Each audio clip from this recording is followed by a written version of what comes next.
+1 കെമിസ്ട്രിയിലെ 7th ചാപ്റ്ററായ equilibrium അതിൻ്റെ പുതിയൊരു ക്ലാസ്സിലേക്ക് എല്ലാവർക്കും സ്വാഗതം.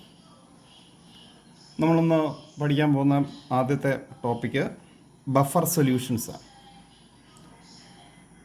അപ്പോൾ നമ്മൾ കഴിഞ്ഞ ദിവസം pH പഠിച്ചു. അപ്പോൾ ഹ്യൂമൻ ബ്ലഡിനെ സംബന്ധിച്ചിടത്തോളം pH 6.4 ആണ്. അതൊരു കോൺസ്റ്റൻറ്റ് pH ഉള്ളൊരു സൊല്യൂഷനാണ്. അപ്പോൾ അവിടെ ചെറിയൊരു ഡീവിയേഷൻ വരുന്നു എന്ന് കരുതുക. ഈ pHൽ ചെറിയൊരു ഡീവിയേഷൻ വരുന്നു. അത് pH കൂടുകയോ ബ്ലഡിൻ്റെ pH കുറയുകയോ ഒക്കെ ചെയ്തു കഴിഞ്ഞാൽ നമ്മുടെ ബോഡിയിലെ ഫങ്ഷൻ പ്രോപ്പറായി നടക്കുന്നില്ല എന്നാണ് എൻ്റെ അർത്ഥം. അതുപോലെ തന്നെയാണ് നമ്മുടെ യൂറിൻ, അങ്ങനെയുള്ള ചില ബോഡി ഫുഡ്സ് ഒക്കെ എടുത്താൽ അവയ്ക്ക് ആൾമോസ്റ്റ് ഒരു കോൺസ്റ്റൻറ്റ് pH ആണ് വരേണ്ടത്. ആ pHൽ വേരിയേഷൻ വന്നാൽ അല്ലെങ്കിൽ ഡീവിയേഷൻ വന്നാൽ നമ്മുടെ ബോഡിയുടെ ഫങ്ഷനെ അത് നെഗറ്റീവായിട്ട് ബാധിക്കും. ഇത്തരത്തിലുള്ള ചില സൊല്യൂഷൻസ്, കോൺസ്റ്റൻറ്റ് pH ഉള്ള ചില സൊല്യൂഷൻസ്, ആ സൊല്യൂഷൻസ് അതിലേക്കാണ് ഈ ബഫർ സൊല്യൂഷൻ വരുന്നത്. ബഫർ സൊല്യൂഷൻ്റെ പ്രത്യേകത, നമ്മളൊരു സൊല്യൂഷൻ, ആ സൊല്യൂഷനെ നമ്മൾ ഡൈല്യൂട്ട് ചെയ്യുന്നു. നമുക്കൊരു സൊല്യൂഷൻ ഉണ്ട്, ആ സൊല്യൂഷൻ നമ്മൾ ഡൈല്യൂട്ട് ചെയ്യുന്നു, അല്ലെങ്കിൽ അതിലേക്ക് സ്മോൾ എമൗണ്ട് ഓഫ് ആസിഡ് അല്ലെങ്കിൽ ആൽക്കലി ഒക്കെ ആഡ് ചെയ്യുന്നു. ഇങ്ങനെ ഡൈല്യൂട്ട് ചെയ്യുമ്പോഴോ അതുപോലെ സ്മോൾ ക്വാണ്ടിറ്റി ആസിഡോ ആൽക്കലിയോ ആഡ് ചെയ്യുമ്പോഴോ pHന് ചേഞ്ച് വരാത്ത സൊല്യൂഷൻസ്, അല്ലെങ്കിൽ ഈ pHൽ വരുന്ന ചേഞ്ചിനെ റെസിസ്റ്റ് ചെയ്യുന്ന സൊല്യൂഷൻ, അങ്ങനെയുള്ള സൊല്യൂഷൻ വിളിക്കുന്ന പേരാണ് buffer solutions. Buffer solutions are solutions which resist the change in pH on dilution or with the addition of small amounts of acids or alkali. Buffer solutions are solutions which resist the change in pH on dilution or with the addition of small amount of acid or alkali. ഡൈല്യൂഷനോ അല്ലെങ്കിൽ ചെറിയ amount ആസിഡോ ആൽക്കലിയോ add ചെയ്യുമ്പോഴോ pHലുണ്ടാകുന്ന ചേഞ്ചിനെ resist ചെയ്യുന്ന സൊല്യൂഷൻസിനെയാണ് എന്തെന്ന് വിളിക്കുന്നത്? Buffer solution എന്ന് വിളിക്കുന്നത്. ഈ കോൺസ്റ്റൻറ്റ് pH ഉള്ള ഇത്തരത്തിലുള്ള സൊല്യൂഷൻസ്, ആ സൊല്യൂഷൻസിന് വളരെയധികം പ്രാധാന്യമുണ്ട്. നേരത്തെ പറഞ്ഞ പോലെ നമ്മൾ ബയോകെമിക്കൽ പ്രോസസ്സുകൾ, നമ്മുടെ ബോഡിക്കുള്ളിൽ നടക്കുന്ന പലതരത്തിലുള്ള പ്രോസസ്സുകൾ, അതുപോലെ പല കെമിക്കൽ റിയാക്ഷൻസും നമ്മൾ ഡെയിലി ലൈഫിലേക്ക് വരുമ്പോൾ പല കെമിക്കൽ പ്രോസസ്സുകളും ആ കോൺസ്റ്റൻറ്റ് pHലാണ് നടക്കുന്നത്. അവിടെ pHന് വേരിയേഷൻ വന്നാൽ ആ കെമിക്കൽ പ്രോസസ്സ് തന്നെ നടക്കാതെ വരും. അതുപോലെ തന്നെ നമ്മൾ ഈ മെഡിക്കൽ ഫീൽഡിലേക്ക് വരുമ്പോൾ പല മരുന്നുകളും ഒരു കോൺസ്റ്റൻറ്റ് pHലാണ് കീപ്പ് ചെയ്യുന്നത്. അതുപോലെ തന്നെ അവ ബോഡിയിലേക്ക് കൊടുക്കുന്നതും ഒരു കോൺസ്റ്റൻറ്റ് പർട്ടിക്കുലർ pHലായിരിക്കും. അപ്പോൾ അവിടെ ആ pHന് വേരിയേഷൻ വന്നാൽ ആ മരുന്നിൻ്റെ ആക്ഷനിൽ വ്യത്യാസം വരും. അപ്പം അതുകൊണ്ട് തന്നെ ബഫർ സൊല്യൂഷന് വളരെയധികം പ്രാധാന്യമുണ്ട്.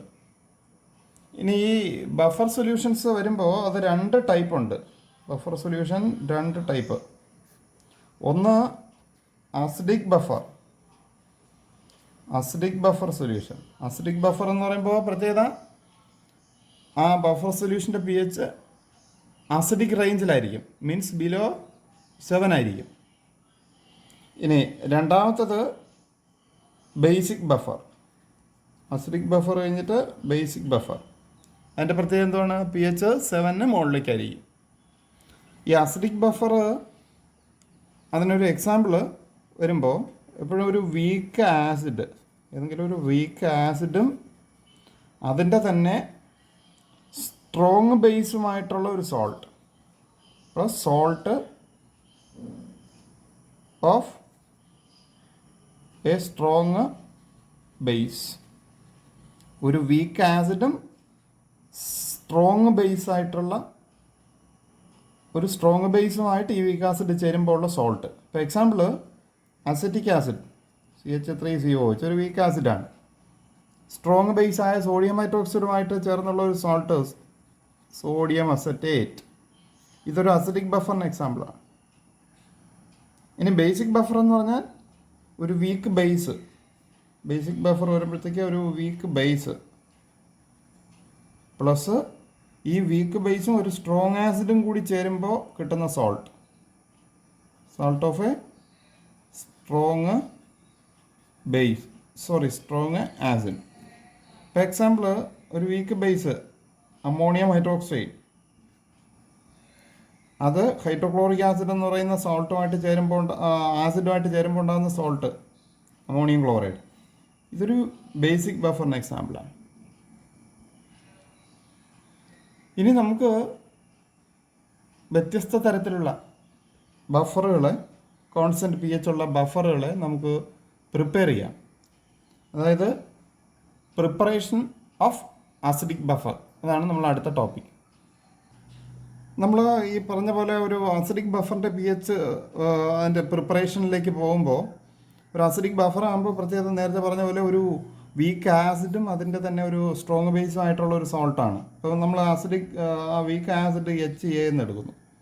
വീക്ക് ആസിഡ് ആകുമ്പോൾ സ്വാഭാവികമായിട്ടും അതിൻ്റെ സൊല്യൂഷൻ അക്വ സൊല്യൂഷനിലേക്ക് പോകുമ്പോൾ അത് അയോണൈസേഷൻ നടക്കും. എങ്ങനെയാണ്? ഇത് ആസിഡായിട്ട് H+ ഇങ്ങോട്ട് കൊടുക്കും. അപ്പോൾ അത് H3O പ്ലസ് A- എന്ന് വരും. ഈ A- എന്ന് പറയുന്നത് ഇതിൻ്റെ കോൺജുഗേറ്റ് ബേസാണ്. ഈ HA എന്ന് പറയുന്ന ആസിഡിൻ്റെ കോൺജുഗേറ്റ് ബേസാണ്.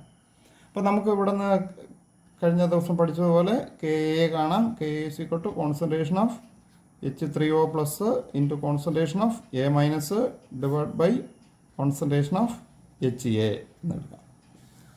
പിന്നെ ഇവിടെ ഇതിന്ന് H3O+ നമ്മൾ കാൽക്കുലേറ്റ് ചെയ്യുന്നു. ഇതിനൊന്ന് റീഅറേഞ്ച് ചെയ്ത് H3O+ എടുക്കുകയാണെങ്കിൽ ഈ H3O+ ഒരു സൈഡിൽ ഇടുന്നു. കോൺസെൻട്രേഷൻ ഓഫ് H3O+ ഇതവിടെ ഇട്ടാൽ ഇതിങ്ങ് പോകും. അപ്പോൾ Ka into concentration of HA divided by A-, ഇങ്ങനെ വരും. ഇതിനൊന്ന് റീഅറേഞ്ച് ചെയ്ത് എഴുതുന്നു. ഇനി രണ്ട് സൈഡിൽ നമ്മൾ ലോഗരിതം എടുക്കുന്നു. നെഗറ്റീവ് ലോഗരിതം എടുക്കുന്നു എന്ന് കരുതാം. അപ്പോൾ negative log concentration of H3O+ negative log Ka into concentration of HA divide by concentration of A-. ഇതിന് പകരം നമുക്ക് എന്ത് എഴുതാം? നെഗറ്റീവ് ലോഗ് H3O+ ആയ കോൺസെൻട്രേഷൻ pH നെഗറ്റീവ് ഇങ്ങനെ ഇട്ടിട്ട് ഇത് ലോഗ് A ഇൻറ്റു B. ഇപ്പം log A plus log B ഫോമിൽ വരുമ്പോൾ ഇങ്ങനെ കിട്ടും A-. That is pH negative അകത്ത് കൊടുക്കുമ്പോൾ negative log Ka negative log HA divide by A-. ആണല്ലോ. ഇനി ഇത് pH ഇത് നമുക്ക് നെഗറ്റീവ് ലോഗ് Ka കഴിഞ്ഞ ദിവസം പഠിച്ചതാണ് pKa. ഇനി ഈ മൈനസ് ലോഗ് ഇങ്ങനെ കൊടുക്കുന്നതിന് പകരം നമുക്ക് ഈ minus log HA by A- പകരം ഇവിടെ പ്ലസ് ഇട്ട് കഴിഞ്ഞാൽ ഈ മൈനസ് അകത്ത് കൊടുക്കുമ്പോൾ ഇത് തിരിഞ്ഞു വരും. അതായത് log A- divide by HA. ഈ നെഗറ്റീവ് അകത്ത് കൊടുക്കുമ്പോൾ ലോഗിൻ്റെ അകത്ത് കൊടുക്കുകയാണെങ്കിൽ ലോഗ് A/B എന്നുള്ളതാണെങ്കിൽ, അതായത് ഇങ്ങനെയാണ് നെഗറ്റീവ് ലോഗ് A/B എന്ന് പറയുന്നത് പോസിറ്റീവ് ലോഗ് B/Aക്ക് തുല്യമാണ്. ഇത് തിരിയും, നെഗറ്റീവ് അകത്ത് കൊടുക്കും. അങ്ങനെ ആ രീതിക്ക് ഈ നെഗറ്റീവ് അകത്ത് കൊടുക്കുമ്പോൾ ഇത് പോസിറ്റീവ് ആകും. HA ബൈ A- എന്നുള്ള A-HA എന്നാകും. അപ്പോൾ ഇവിടെ നമുക്കിങ്ങനെ എഴുതാം pH pKa പ്ലസ് ലോഗ് ഈ A- എന്ന് പറയുന്നത് എന്താണ്? ഇവിടുത്തെ കോൺജുഗേറ്റ് ബേസ് ആണ്. HA എന്ന് പറയുന്ന ആസിഡിൻ്റെ കോൺജുഗേറ്റ് ബേസ് ആണ്. അപ്പോൾ നമുക്കിങ്ങനെ എഴുതാം concentration of conjugate base conjugate base ഏത്? A- divide by concentration of ഏത്? HA എന്ന് പറഞ്ഞാൽ എന്താണ്? ആസിഡ് എന്ന് നമുക്ക് എഴുതാം. അപ്പോൾ ആ ഒരു കാര്യം ഇതൊരു ഇക്വേഷനാണ്. ഈ ഇക്വേഷനെ വിളിക്കുന്ന പേര് നമ്മൾ അസിഡിക് ബഫറിൻ്റെ പി എച്ച് കാണാനുള്ള ഈ ഇക്വേഷനെ വിളിക്കുന്ന പേര് ഹെൻഡേഴ്സൺ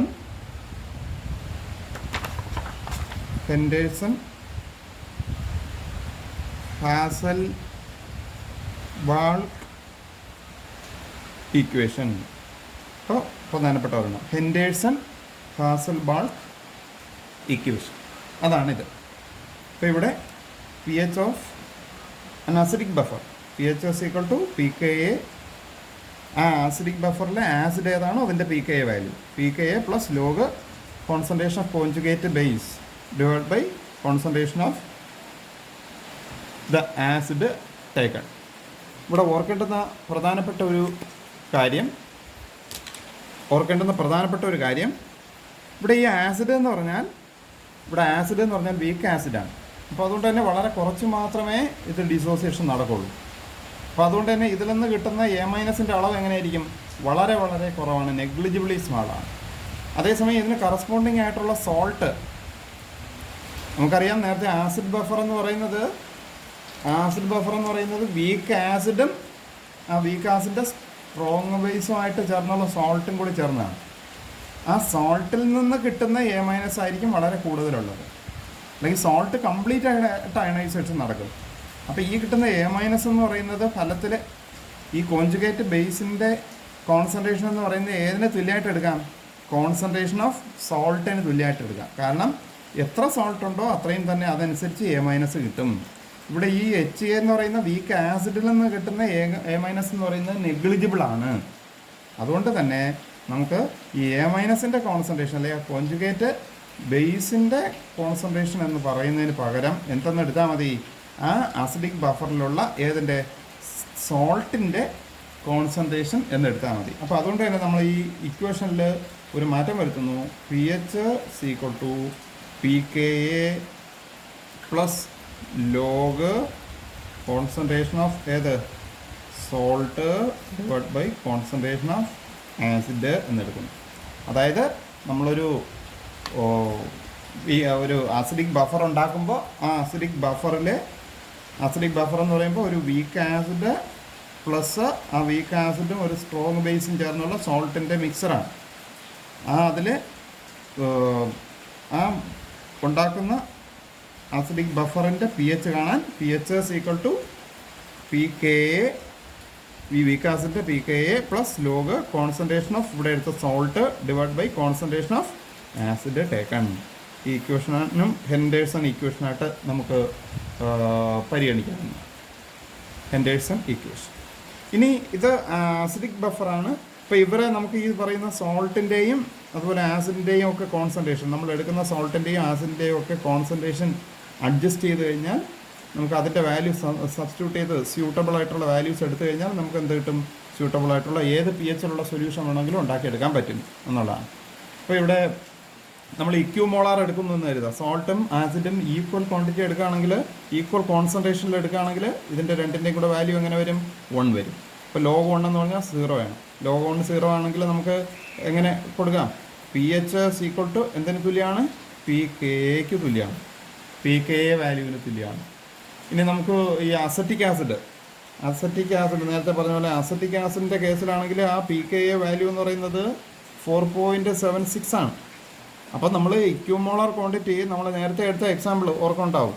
നേരത്തെ എടുത്ത എക്സാമ്പിളിൽ ആ വീക്ക് ആസിഡ് അസറ്റിക് ആസിഡും സോഡിയം അസറ്റേറ്റും ഇക്യൂമോളാർ ക്വാണ്ടിറ്റി തുല്യം മോളാരിറ്റിയിലുള്ള കോൺസെൻട്രേഷൻ നമ്മൾ എടുക്കുകയാണെങ്കിൽ സ്വാഭാവികമായിട്ടും നമുക്ക് അവിടെയുള്ള പി എച്ച് എങ്ങനെ കാൽക്കുലേറ്റ് ചെയ്യാം? P H equal to P K ആവും. ഇത് രണ്ടും തുല്യമാകുമ്പോൾ പി എച്ച് പി കെക്ക് തുല്യമാവും. പി കെ എത്രയാണ്? 4.76. അപ്പോൾ 4.76 വാല്യൂ ഉള്ള പി എച്ച് വാല്യൂ ഉള്ള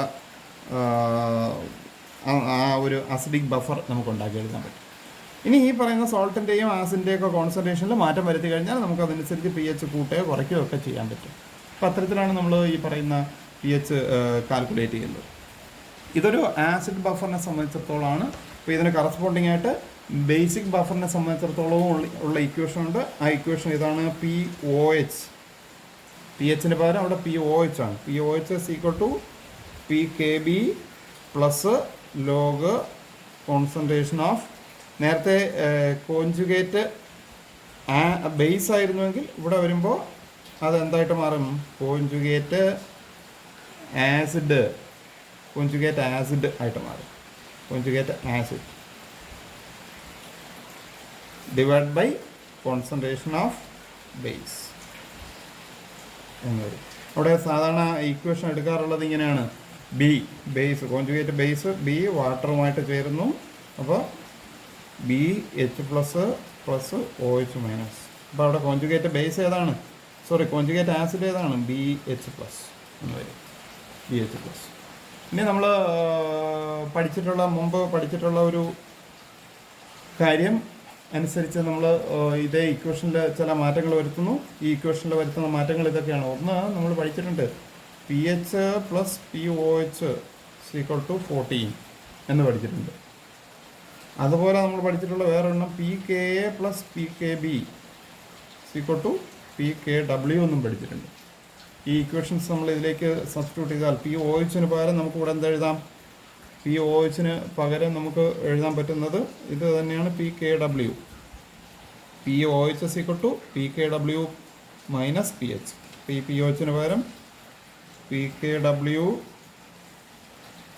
W minus P H is equal to, ഇവിടെ പി കെ ബിക്ക് പകരം എന്ത് കൊടുക്കാം? പി കെ ബിക്ക് പകരം P K W minus P K A, P K W minus P K A plus ഇതിന് പകരം ലോഗ് കോൺസെൻട്രേഷൻ ഓഫ് എന്ത്?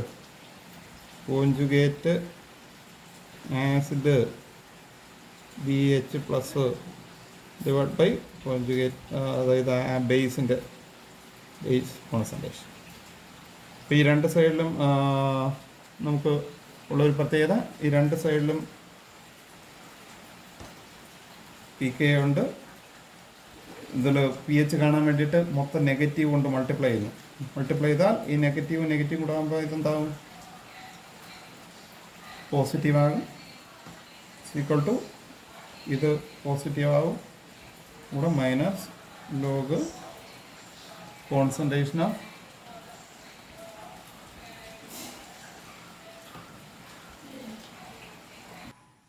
നമ്മൾ പറഞ്ഞ P H is equal to P K A minus log, ഇവിടെ എല്ലാം മൈനസ് കൊണ്ടാണ് മൾട്ടിപ്ലൈ ചെയ്യുന്നത്. അപ്പോൾ സ്വാഭാവികമായിട്ട് ഇവിടെ minus log concentration of that conjugate acid B H plus divide by concentration of that base B എന്ന് വരും. അപ്പോൾ ഈ ഒരു ഇക്വേഷൻ, ഇപ്പോൾ ഇവിടെയും നമ്മൾ നേരത്തെ പറഞ്ഞ പോലെ ഓർക്കുകയാണെങ്കിൽ ഇവിടെ നമ്മുടെ ഇക്വേഷൻ എടുക്കുമ്പോൾ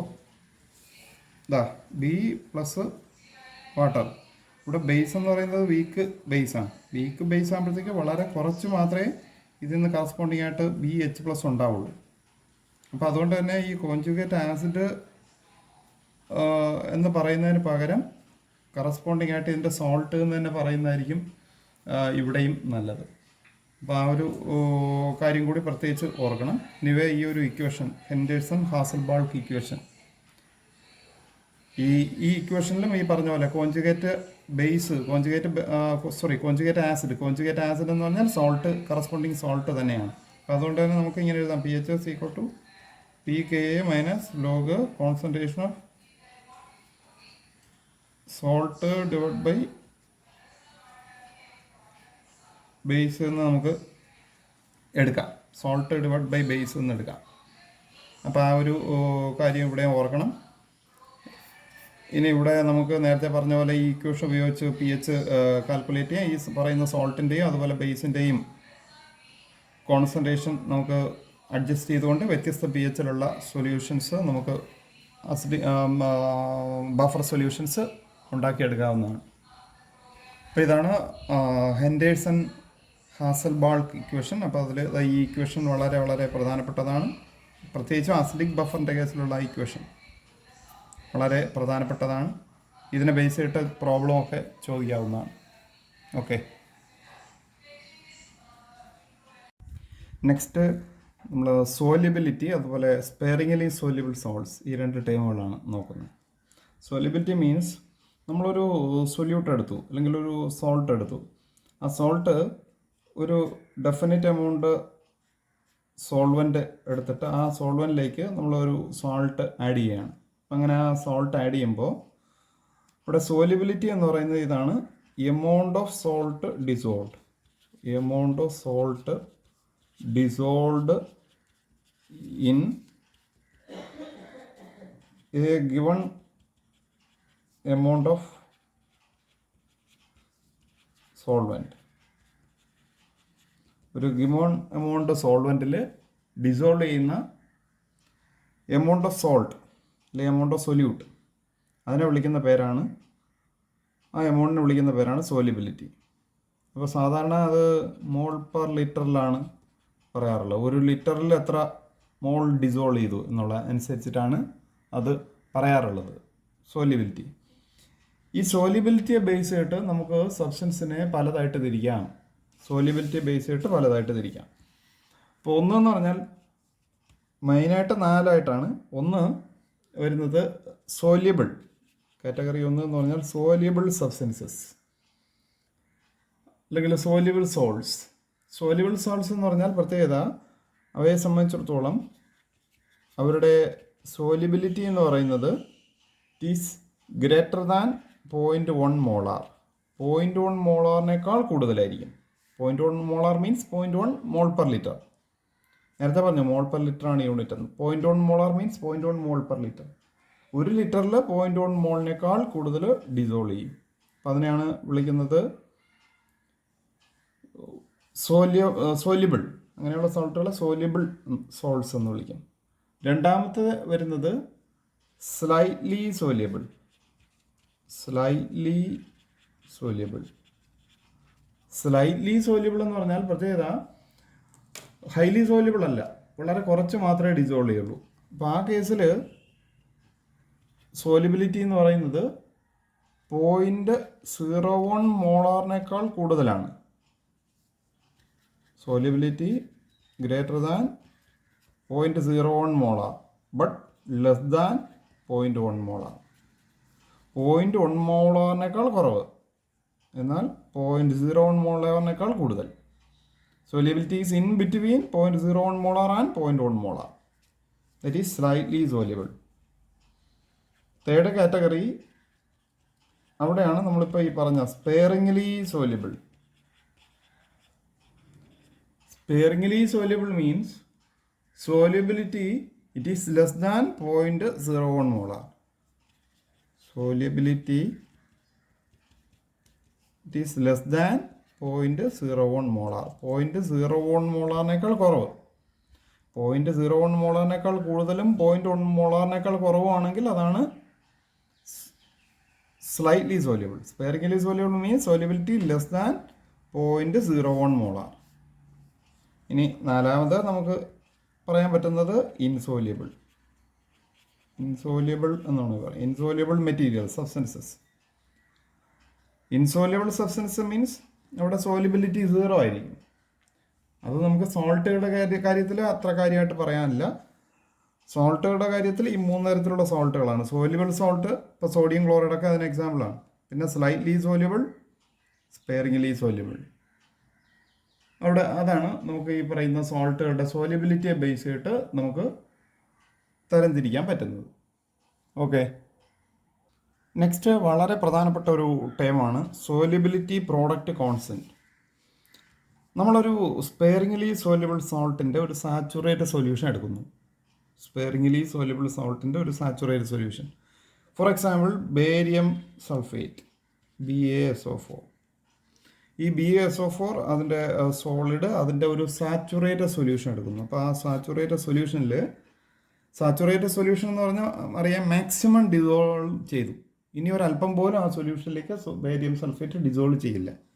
ആ സാച്ചുറേറ്റഡ് സൊല്യൂഷനിൽ ഇങ്ങനെ ഒരു ഇക്വിലിബ്രിയം ഉണ്ടാവും.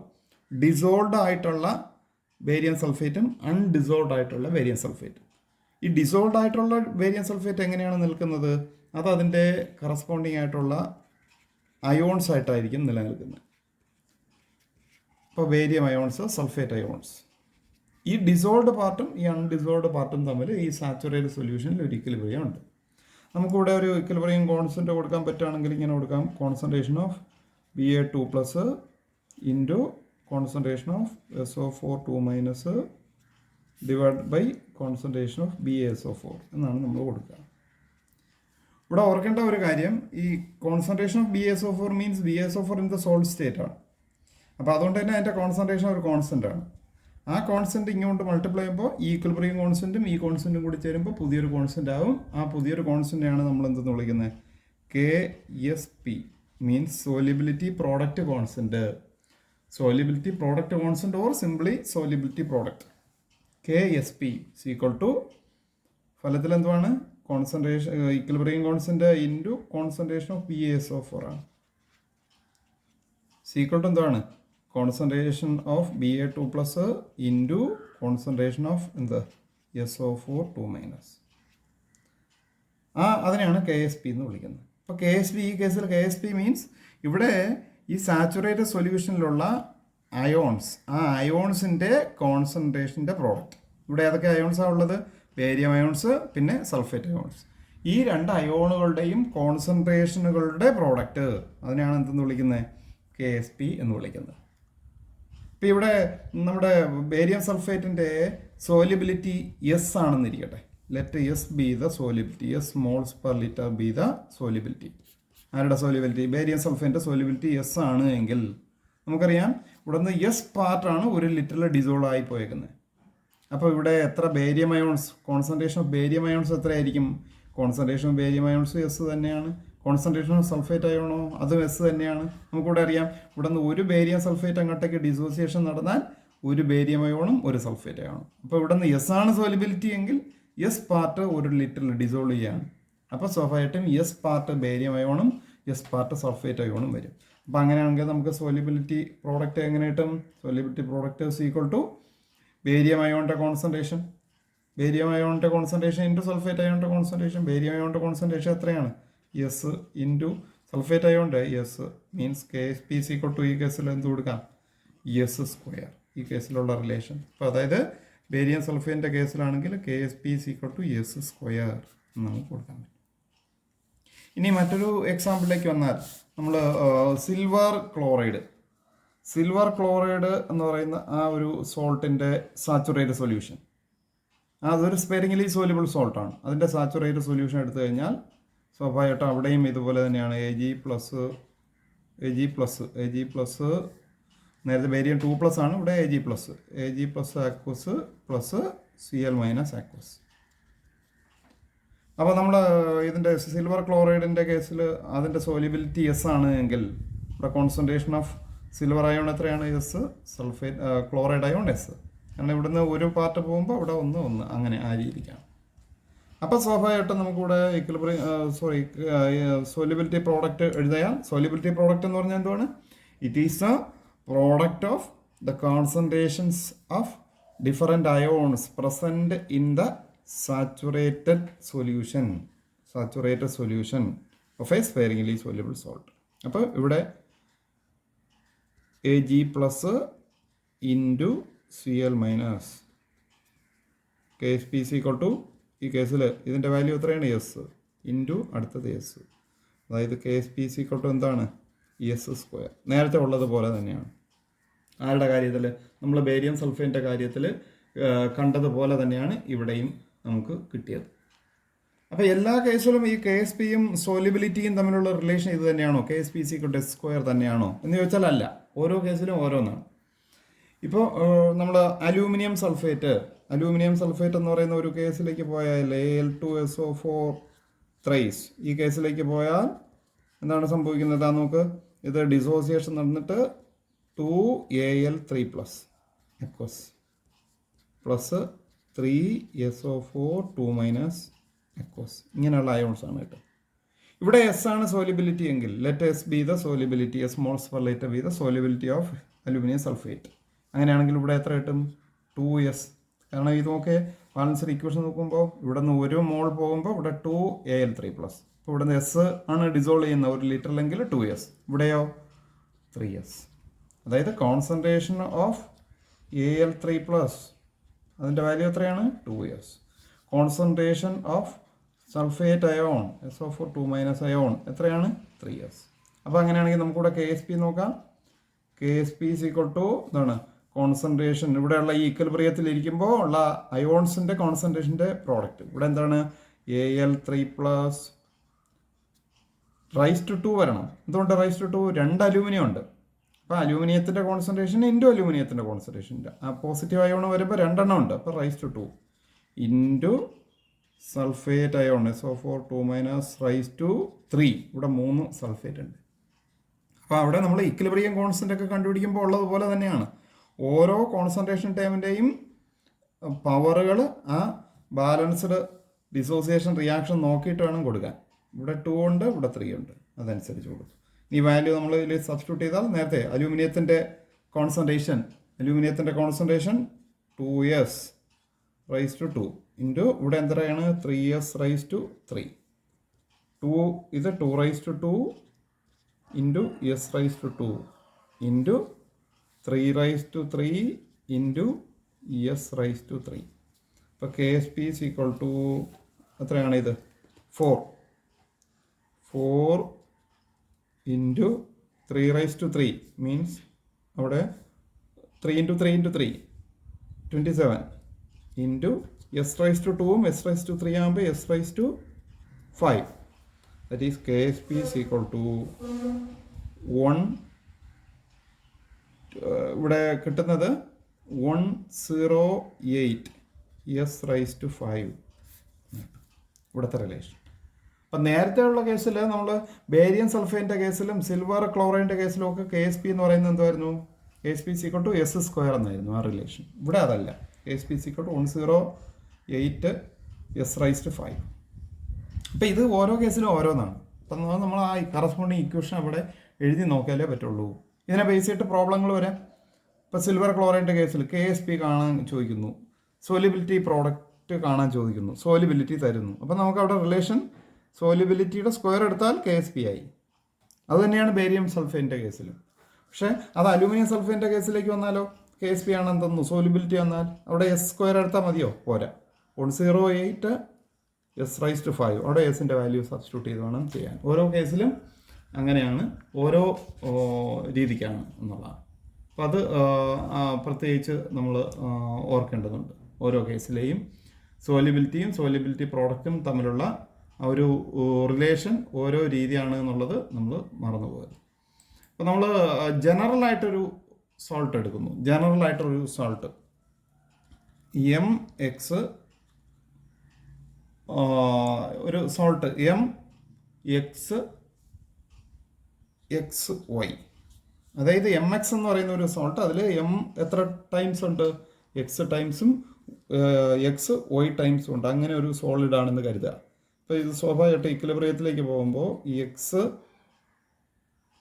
M raise to P plus aqueous plus Y X raise to Q minus aqueous, ഇങ്ങനെ ഡിസോസിയേഷൻ നടക്കുകയാണ്.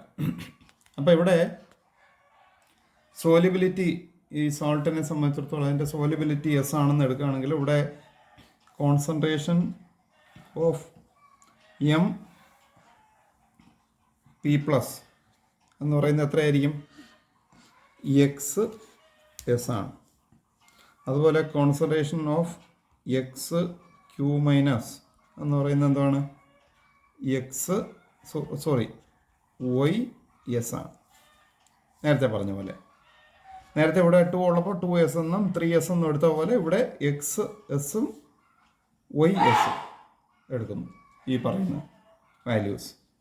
അപ്പോൾ ഈ കേസിൽ solubility product KSP equal to എങ്ങനെയാണ്? Concentration of XM raise to P plus raise to X.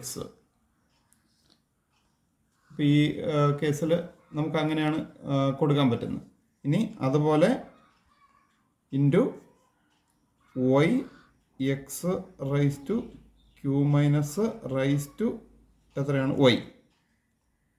അപ്പോൾ ഈ തരത്തിൽ നമുക്ക് കൊടുക്കേണ്ടി വരും.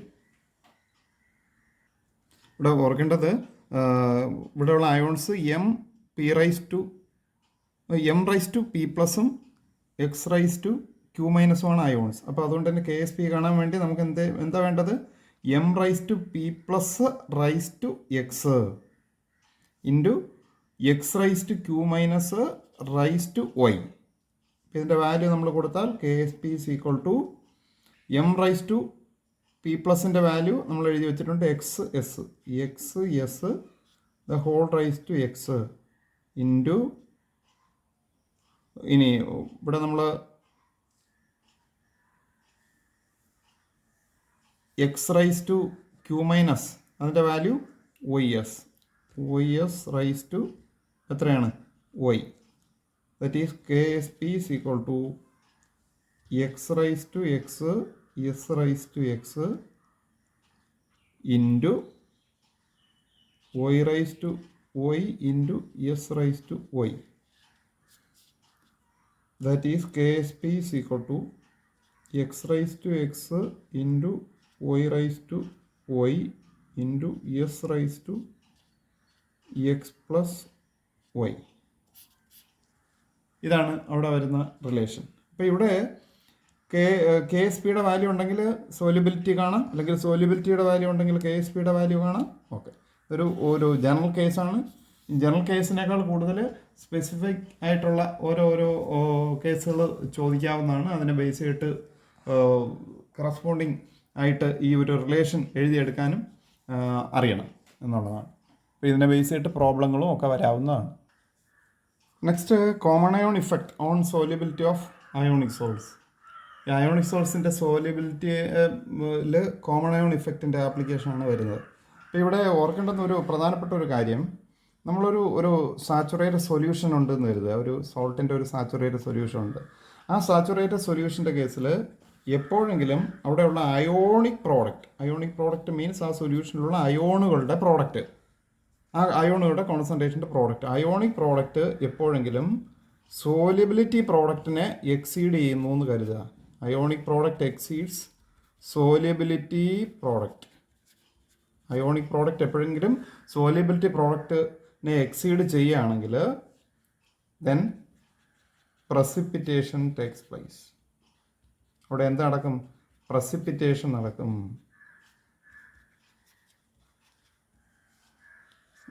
Taken place. അവിടെ അതാണ് ഓർക്കേണ്ടുന്ന ഒരു കാര്യം. അയോണിക് പ്രോഡക്റ്റ് സോലിബിലിറ്റി പ്രോഡക്റ്റിനേക്കാൾ കൂടുന്നു. ഇപ്പോൾ ഫോർ എക്സാമ്പിൾ നമ്മൾ സാധാരണ സോൾട്ടിൻ്റെ കേസിൽ ഇത് ആപ്ലിക്കബിൾ ആണ്. ഇപ്പോൾ സോഡിയം ക്ലോറൈഡിൻ്റെ തന്നെ ഒരു സൊല്യൂഷൻ, സാച്ചുറേറ്റഡ് സൊല്യൂഷൻ, പ്രത്യേകിച്ച് ഇംപ്യൂർ സോഡിയം ക്ലോറൈഡിൽ നിന്ന് ഹൈലി പ്യൂരിറ്റി ഉള്ള സോഡിയം ക്ലോറൈഡ് നിർമ്മിക്കുന്ന ഒരു മെത്തേഡ് ഉണ്ട്. അവിടെ ചെയ്യുന്നത് ഇംപ്യൂർ സോഡിയം ക്ലോറൈഡ് ഒരു സാച്ചുറേറ്റഡ് സൊല്യൂഷൻ എടുക്കുന്നു.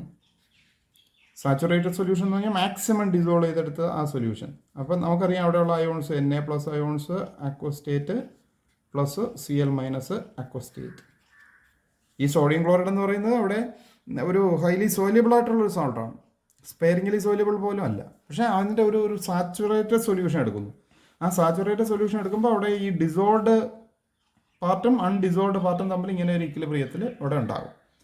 ഈ സൊല്യൂഷനിലേക്ക് ഇത് ഭാരത്ത് ഇംപ്യൂർ സോഡിയം ക്ലോറൈഡാണ്. ഇതിലൂടെ നമ്മൾ ഹൈഡ്രജൻ ക്ലോറൈഡ് ഗ്യാസ് കടത്തി കൊടുക്കും, HCl ഗ്യാസ്. അപ്പോൾ HCl ഗ്യാസ് കടത്തി വിടുമ്പോൾ ഉള്ള പ്രത്യേകത, HCl അത് ഡിസോസിയേഷൻ നടക്കും. എങ്ങനെ? H+ aqueous plus Cl- aqueous. Dissociation നടക്കുമ്പോൾ ഓർക്കേണ്ടത് ഇവിടെ ഈ Cl-, ഇവിടെ Cl-. അപ്പോൾ കോമൺ അയോണായി. അപ്പോൾ കോമൺ അയോൺ വരുമ്പോൾ നമുക്കറിയാം ഈ ഡിസോസിയേഷൻ ബാക്ക്വേഡ്, അതായത് ഈ ഡിസോസിയേഷൻ സപ്രസ് ചെയ്യപ്പെടും, ബാക്ക്വേഡ് റിയാക്ഷൻ നടക്കും, ബാക്ക്വേഡ് ഡയറക്ഷനിൽ റിയാക്ഷൻ നടക്കും. അപ്പോൾ ബാക്ക്വേഡ് ഡയറക്ഷനിലെ റിയാക്ഷൻ കോമൺ അയോൺ വരുമ്പോൾ അതാണ് സംഭവിക്കുന്നത്. ഇപ്പോൾ ഫലത്തിൽ ഡിസോൾവ് ആയിരുന്ന സോൾട്ട് അൺഡിസോൾവ്ഡ് സാൾട്ടായിട്ട് മാറും.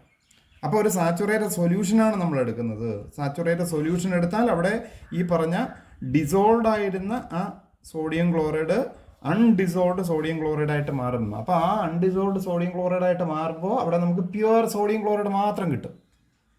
ഇതോടൊപ്പം വേറെ ഏതെങ്കിലും സോൾട്ട്, ഇപ്പോൾ മഗ്നീഷ്യം സൾഫേറ്റോ അല്ലെങ്കിൽ കാൽസ്യം സൾഫേറ്റോ ഒക്കെ ഉണ്ട് എങ്കിൽ അത് അവിടെ ഡിസോൾവ്ഡ് സ്റ്റേറ്റിൽ തന്നെ ഉണ്ടാവും. അതേസമയം നമുക്ക് പ്യുവർ സോഡിയം ക്ലോറൈഡ് തന്നെ നമുക്ക് കിട്ടും എന്നുള്ളതാണ്. അപ്പോൾ അത് ഈ പറയുന്ന കോമൺ അയോൺ ഇഫക്റ്റിൻ്റെയും ലേശാല്യ പ്രിൻസിപ്പിളിൻ്റെയും ഒക്കെ കൂടെ ഒരു ആപ്ലിക്കേഷനായിട്ട് നമുക്ക് കൂടെ പറയാൻ പറ്റുന്ന ഒരു കാര്യമാണ്. അപ്പോൾ പ്രധാനപ്പെട്ട പോയിന്റ് ഇതാണ്: if ionic product exceed solubility product then precipitation takes place. അപ്പോൾ അത് പ്രധാനപ്പെട്ട ഒരു കാര്യമാണ്. ഇങ്ങനെയാണ് നമുക്ക് ഈ പറയുന്ന പോലെ pure extra pure sodium chloride നമ്മൾ പ്രിപ്പയർ ചെയ്തെടുക്കുന്നത്.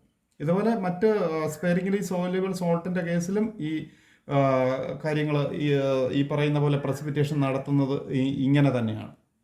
ഇത് ഫലത്തിൽ കോമൺ അയോൺ ഇഫക്റ്റിൻ്റെ ഒരു ആപ്ലിക്കേഷൻ കൂടിയാണ്. ഇപ്പം നമ്മൾ ബേരിയം സൾഫേറ്റിൻ്റെ കാര്യത്തിലും അല്ലെങ്കിൽ സിൽവർ ക്ലോറൈഡിൻ്റെ കാര്യത്തിൽ ഒക്കെ നമ്മൾ ഇതേ കാര്യം തന്നെയാണ് അപ്ലൈ ചെയ്യുന്നത്. ഇപ്പോൾ സിൽവർ ക്ലോറൈഡിൻ്റെ കേസിലാണെങ്കിൽ ഒരു സ്പെരിക്കലി സോല്യുബിൾ സോൾട്ട് എടുക്കുന്നു. അവിടെ സിൽവർ ക്ലോറൈഡിൻ്റെ കേസിലാണെങ്കിൽ AgCl, അവിടെ ഇതുപോലെ തന്നെയാണ് Ag പ്ലസ് അക്വസ് പ്ലസ് നേരത്തെ കണ്ട പോലെ Cl മൈനസ് അക്വസ്. ഇവിടെ നമ്മൾ ഈ പറയുന്ന പോലെ കോമൺ അയോൺ, ഇപ്പോൾ ക്ലോറൈഡ് അയോൺ, ആ കോമൺ ആയിട്ടുള്ള ക്ലോറൈഡ് അയോൺ നമ്മൾ ഇതിലൂടെ കടത്തി വിട്ട് കഴിഞ്ഞാൽ സ്വാഭാവികമായിട്ടും ഇവിടെയുള്ള സിൽവർ അയോൺസ് എന്തായിട്ട് മാറും? AgCl ആയിട്ട് അവിടെ പ്രസിപ്പിറ്റേഷൻ നടക്കും എന്നുള്ളതാണ്. അപ്പോൾ അത്തരത്തിൽ ഒരുപാട് ആപ്ലിക്കേഷനുള്ള ഒരു ടൈം കൂടിയാണ് ഇത്. ഇതൊക്കെയാണ് നമ്മൾ ഈ പറയുന്ന ഇക്വിലിബ്രിയം എന്ന് പറയുന്ന ചാപ്റ്ററിലുള്ള പ്രധാനപ്പെട്ട പോയിന്റ്സ്. ഓക്കെ.